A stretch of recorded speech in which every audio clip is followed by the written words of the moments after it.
Welcome to this new automotive news video for Thursday, July 2nd, 2026. On the agenda today, we have some big news as we're going to talk about the European Commission wanting to implement a system that would allow your car to be braked remotely. We'll talk about Alpine permanently discontinuing the last true French sports car, about car prices that should drop significantly thanks to a new technology, and about Nissan announcing a huge price cut on one of its most popular SUVs. I hope today's topics will interest you.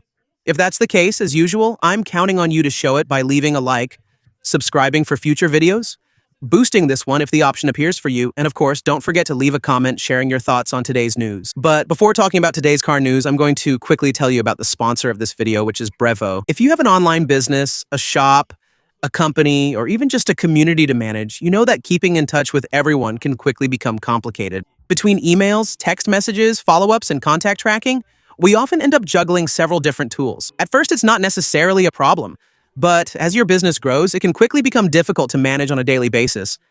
Brevo lets you bring all of that together in one place to make your life easier. It's a platform that offers tools to send emails, text messages, automate certain tasks, communicate via WhatsApp, and manage your contacts more easily. The goal is to save you time by giving you a clearer overview of your communications and eliminating the need to use multiple programs for different tasks. Brevo is a software I was already using before this sponsorship. And in fact, I use it to manage my contacts with all the brands that reach out to me for potential sponsorships. I use it to keep the entire history of all communications with these different brands, and I also use it to send automatic replies when new brands contact me for specific information. It's extremely convenient, and I assure you it probably saves me several hours of work each week. If you want to check out Brevo for yourself, you'll find a link in the description below this video to learn more. And if you use the code EUIS50, you'll get 50 off your first 3 months of the standard or starter subscription.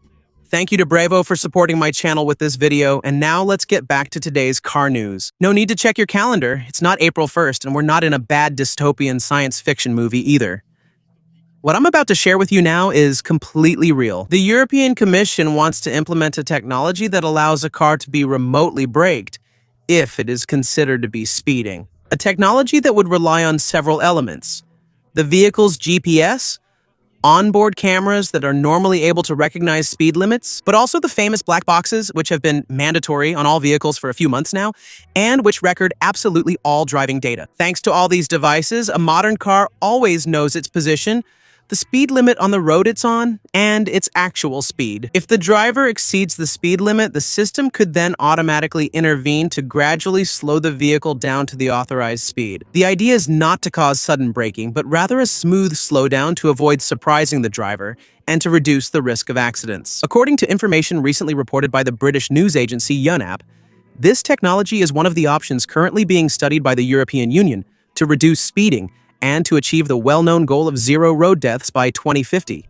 So the idea is to create a new technology that would be made mandatory on all new vehicles sold in the European Union, starting in 2030. This prospect is already dividing opinions, of course, since supporters of this technology believe it could save lives, explaining that such a system could reduce the number of road deaths by up to 20.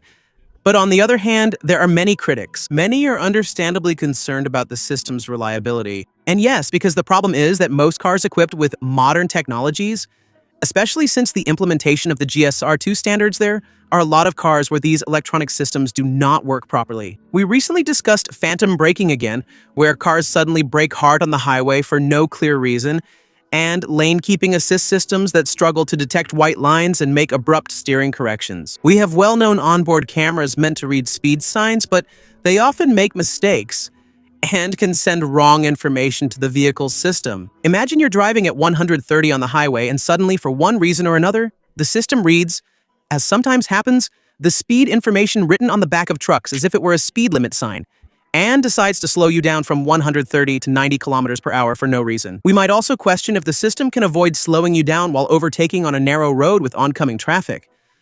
Many situations like this exist, in which it seems like a bad idea, and I'm not going to list them all for you. This is actually one of the main arguments put forward by those who are against this project.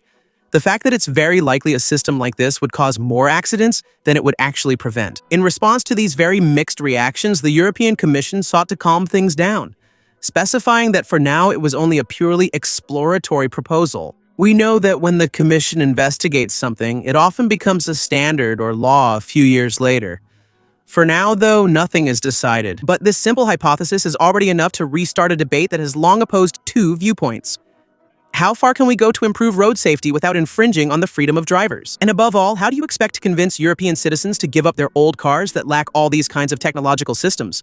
When the more time passes, the more these new safety systems end up preventing us from actually driving. While Europe is imagining the car of tomorrow, Alpine confirms that the real last French sports car is now a thing of the past.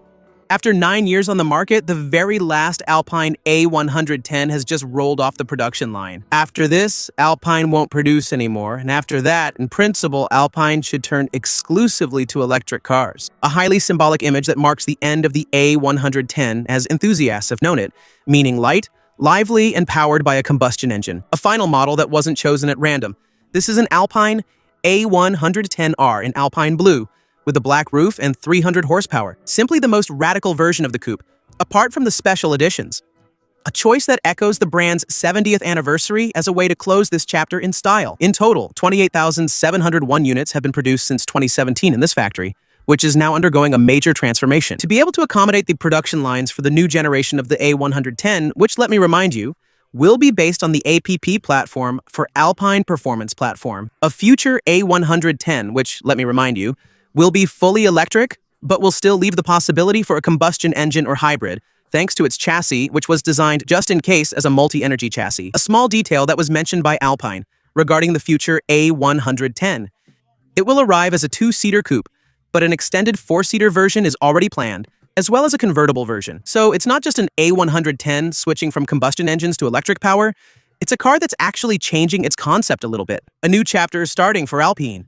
With the end of the combustion engine A110, the last true French sports car with a combustion engine is also disappearing. Going electric is now unavoidable for almost all manufacturers, and the good news is that electric cars, as well as other types of cars, should decrease in price in the coming months.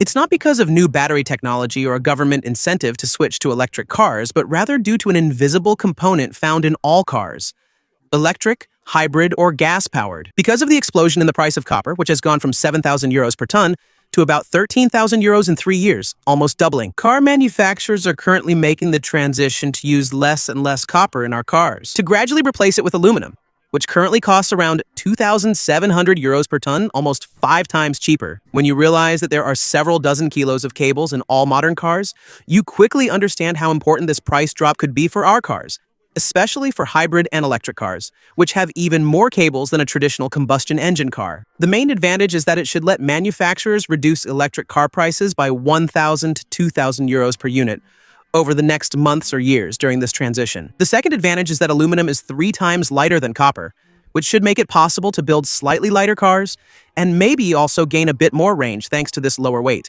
There are still 2 major challenges that manufacturers have to face. The first is that aluminum is less conductive than copper, 60% less conductive, which means that the cable cross-sections will have to be increased by 1.5 or even 1.6 times to carry, let's say, the same amount of electricity. That's quite a challenge because bigger cables in places that weren't designed for them is a real engineering challenge. Engineers have to rethink the entire way cables are integrated into the design of a car. And the second big challenge is that aluminum can expand over time and is especially prone to corrosion. When it's in contact with water, of course, but also when it's in contact with other materials, like copper, for example. It's a transition that's not yet complete, but has begun. Most manufacturers, from entry-level to high-end like Ferrari, are shifting to aluminum for these reasons. That's good news for all drivers who should be able to pay a little less for their cars in the future, or maybe see a smaller price increase than what was previously estimated. So, by the way, speaking of price drops, we'll finish with some good news from Nissan. Since Nissan is launching a new version of the Qashqai, called Icon, equipped with a 160 horsepower mild hybrid engine, and it's sold starting at 25,990 euros, which is about 6,000 euros less than the regular Qashqai with the same engine, and even 7,000 euros less than the Qashqai with the e-Power engine. What's quite interesting is that it's still pretty well equipped for that price. Panoramic glass roof, 12.3-inch digital cluster, 12.3-inch central screen. Also Apple CarPlay, wireless Android Auto, 15-watt wireless charging, 360-degree view Pro Pilot semi-autonomous driving, lane keeping assist, traffic jam assist, heated front seats, heated steering wheel, automatic climate control, dual zone. In short, Nissan didn't skimp on the features, and that makes it a particularly well-positioned vehicle. Currently, it's just 1,000 euros more than a base Dacia Vixter, but the base Vixter offers far fewer features. To match the features, you'd pay several thousand euros more. And if you're interested, know that orders for the Qashqai Icon have been open since July 1st, 2026. That's it, we've covered today's news. I hope you found the video interesting. If that's the case, as usual, I'm counting on you to show it by leaving a like, subscribing for future videos, and supporting the channel by clicking the join button below this video. And of course, don't forget to check out the video's partner, Brevo. Thank you for watching this one and see you tomorrow for the next. Bye.